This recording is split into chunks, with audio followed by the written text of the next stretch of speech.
Hello बच्चों, आज हम क्लास 6 की इंग्लिश यानी सकल बुक का chapter number 10 the banyan tree करने जा रहे हैं।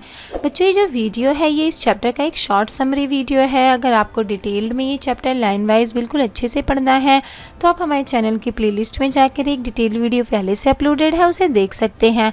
तो चलिए चैप्टर स्टार्ट करते हैं।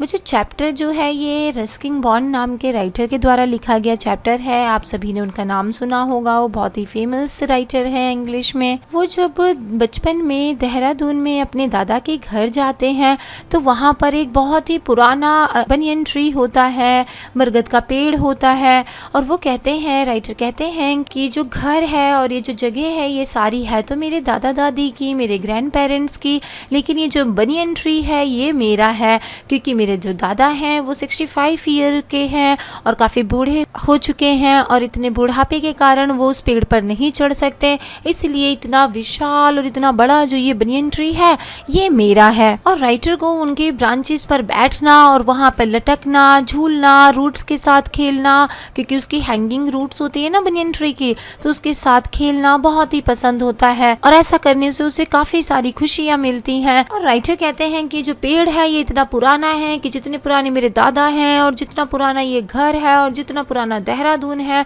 इतना पुराना ये पेड़ भी है और ये पेड़ बहुत ही थिक और ग्रीन है। जब राइटर वहां जाता है तो राइटर को वहां पर एक छोटी सी ग्रे कलर की स्क्विरल मिलती है जो कि एक मेल स्क्विरल होती है, यानी कि नर गिलहरी होती है वो।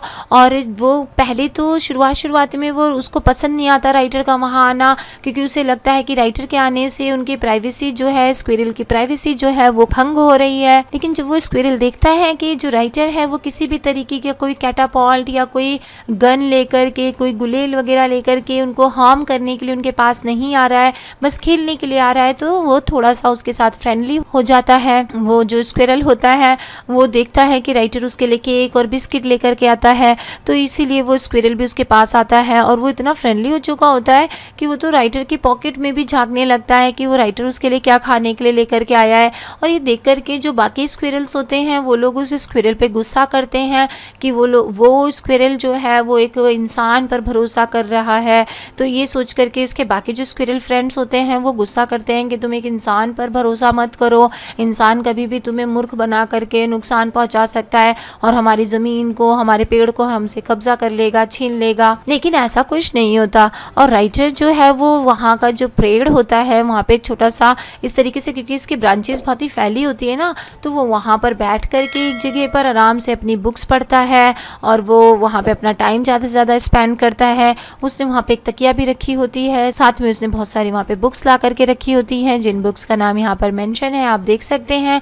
ये सारी बुक्स उसने ला के रखी होती है और उस जगह को उसने एक छोटा सा अपना बनियन ट्री लाइब्रेरी की तरह बना रखा है, जहाँ पे वो दिन भर बैठ करके बुक्स पढ़ता है, ठंडी ठंडी पेड़ की हवा खाता है। और जब वो बुक पढ़ते हुए बोर हो जाता है तो नीचे का जो पूरा व्यू है, जो ऊपर से देखने में उसको दिख रहा है गार्डन पूरा, वो उसको निहारता है। जैसे कि यहाँ पर बैठ करके देखिए, आप देख सकते हैं कि यहाँ पे तकिया पे बैठ करके किस तरीके से ब्रांचेस पे और बुक्स रखी हैं, यहाँ पढ़ रहा है। और जब पढ़ते पढ़ते बोर हो जाता है तो नीचे क्या चल रहा है वो यहाँ से बैठ करके देखता रहता है। पार्ट 2 में हमें बताया गया है कि एक दिन बहुत ही गर्मी पड़ रही होती है, सब लोग अपने अपने घरों में होते हैं, जो गार्डनर होता है वो तक अपने घर में चला जाता है। तो जो राइटर है वो वहाँ पे बैठा होता है, वो सोचता है कि क्यों ना मैं रामू के साथ और बाकी भैंसों के साथ जाकर के तालाब में नहा लूँ, थोड़ा सा स्विमिंग कर लूँ। और जब वो नीचे उतरने ही वाला होता है तो वो देखता है वहाँ पेड़ से बैठे हुए कि वहाँ पे एक बड़ा सा अचानक कहीं से कोबरा आ गया है और वो कैक्टस के पीछे से आया है। और तभी थोड़ी देर बाद वहाँ पे एक मोंगूस भी आ जाता है, एक नेवला भी आ जाता है और फिर वो दोनों किस तरीके से फाइट करने लगते हैं। और जब उन दोनों की लड़ाई होती है, कोबरा और मोंगूस की लड़ाई हो रही होती है, तभी वहाँ एक कौवा और मैना आकर के भी उस लड़ाई को देखते हैं और बीच बीच में वो लोग भी स्नेक पर अटैक करने की कोशिश करते हैं, उसको खाने के लिए और उसको मारने के लिए कोशिश करते हैं। एक बार कौवा और मैना जब एक साथ इस पर अटैक करने की कोशिश करते हैं तो वो किस तरीके से आपस में खुद ही टकरा जाते हैं और जाकर के फिर से कैक्टस पे बैठ जाते हैं और मोंगूस से लड़ाई लड़ाई होते हुए उस कोबरा की देखते रहते हैं। मोंगूस जो है वो बार बार उछल कूद करने वाला क्योंकि प्राणी होता है। आप सभी को पता होगा कि जो मोंगूस है वो बहुत ही उछल कूद करता है और वो उछल कूद कर करके एकदम ही कोबरा को बिल्कुल थका देता है और कोबरा पर इधर उधर से हमले करने लगता है। और जो कोबरा भी है वो भी अपना पूरा जोर लगाता है मोंगूस को हराने की, और साथ साथ में क्योंकि बीच में कौवा और मैना भी उस पर अटैक करने की कोशिश करते हैं तो बार बार वो उनसे भी बचने की कोशिश कर रहा होता है। और फिर एक बार जब अचानक से कौवा उस पर अटैक करने की कोशिश करता है तो जो कोबरा है वो कोबरा उस कौवे को डस लेता है। ये देख करके कि कौवा मर गया है, ये मैना जो है डिसाइड करती है कि वो अब कोबरा पे अटैक नहीं करेगी और चुपचाप से बैठ करके बस उनकी दोनों की फाइट जो है वो होते हुए देखेगी। और ये सारा जो भी सीन चल रहा होता है ये यहाँ से बैठ करके राइटर जो है वो उसको आराम से देख रहा होता है और एंजॉय कर रहा होता है उस पूरे सीन को। और फिर थोड़ी देर बाद जो मोंगूस है वो सांप को मार डालता है, थका करके हरा करके और मार देता है। आप सभी को पता होगा ना कि नेवला और सांप की जब भी लड़ाई होती है तो हमेशा नेवला ही जीतता है एंड में, तो नेवला भी इस कहानी में भी जीत जाता है और वो उस कोबरा को हरा देता है। ये देख करके कि लास्ट में मोंगूस जो है जीत चुका है, मैना वहाँ से उड़ जाती है और उसको कॉन्ग्रेचुलेशंस कहते हुए वहाँ से चली जाती है।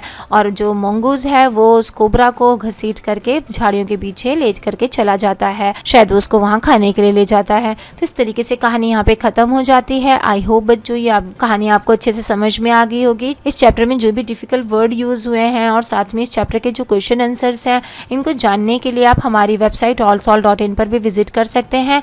अगर आप हमारे चैनल पर नए हैं तो प्लीज़ हमारे चैनल को सब्सक्राइब कीजिए और साथ में ही नोटिफिकेशन वाला बेल ऑन कर दीजिए ताकि आपके चैप्टर्स और सिलेबस से रिलेटेड हम जब भी कोई नया वीडियो लेकर के आए तो वो आपके पास सबसे पहले पहुंच जाए। थैंक यू वंस अगेन बच्चों for watching. Bye bye for now.